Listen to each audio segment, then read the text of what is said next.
Since the dawn of civilization, mankind has been chasing the dream to be immortal, in endless studies from the mysterious philosopher's stone to modern cell-modifying technology. Therefore, little is the wish to end the life of bedridden patients with chronic diseases understood. It is true that many patients with incurable illnesses will undergo euthanasia, or mercy killing, rather than cling to a life of pain and sorrow. This resort is, for the time being, legally available in only a few countries, which makes it a predicament for desperate patients around the globe. That is why euthanasia should be accepted in more places in the world.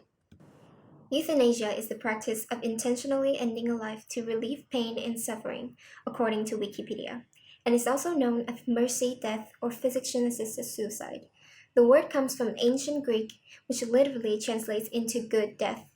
The context of this essay is restricted to voluntary euthanasia, the cases in which the patient's consent is available. The first point worth mentioning to support euthanasia is the matter of human rights, an ambitious scope that covers a wide spectrum of opinion from moral, ethical concerns to legislation. Since ancient Greek, discussing the dignity and sanctity of life, Socrates stated that the agonizing pain and sufferings caused by diseases were a cogent reason not to cling to life. Those with poor well-being should have the option to end sufferings and free their souls.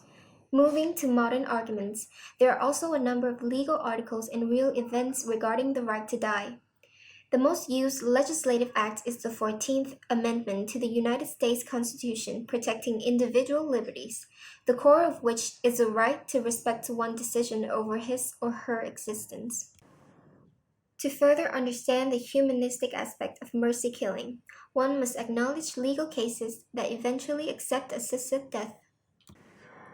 The Diane Pretty affair is one of the most well-known UK-based instances related to the right to die movement. The motor neuron disease has rendered her paralyzed and unable to speak.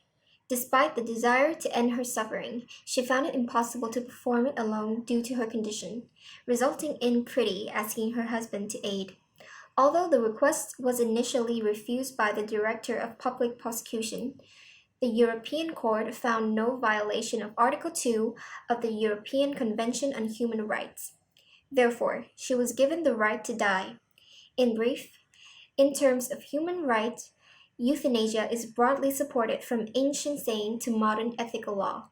The pros and cons of this proposal, besides human rights enhancement, advocates have pointed out one important but ignored advantage of euthanasia legalization, and it is the economic benefit.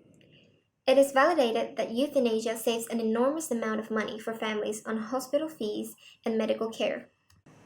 Patients who wish to take mercy killing are, in most cases, victims of multiple chronic diseases for which the healthcare expenses could be charged up to $57,000 per year in the United States. This number is even more tremendous than it appears when compared to the median individual income for full-time workers in the United States, approximately $45,552 per year, reported by Emmy Martin in 2018. Additionally, Smith has estimated a sum of $15,800 in end-of-life costs could be spared for uninsured families if the patient opts for euthanasia. On a larger scale, approximately $990 million could be saved for healthcare spendings if 2.7% of patients that pass away each year are permitted to choose to end their life 4 weeks before they eventually die. Euthanasia is not only financial relief for the patient's family, but also for the national economy. A provocative analysis vigorously endorsed this by indicating that doctor-assisted suicide could save Canada tens of millions of dollars annually if the costly end-of-life care were avoided. This fact is also applied to the U.S., where the federal government could be saved a total sum of $83.2 million annually, provided that 62,000 patients are enabled to pursue euthanasia 4 weeks before their demise. It is undeniable that with the application of euthanasia, the economy will be relieved from a great burden.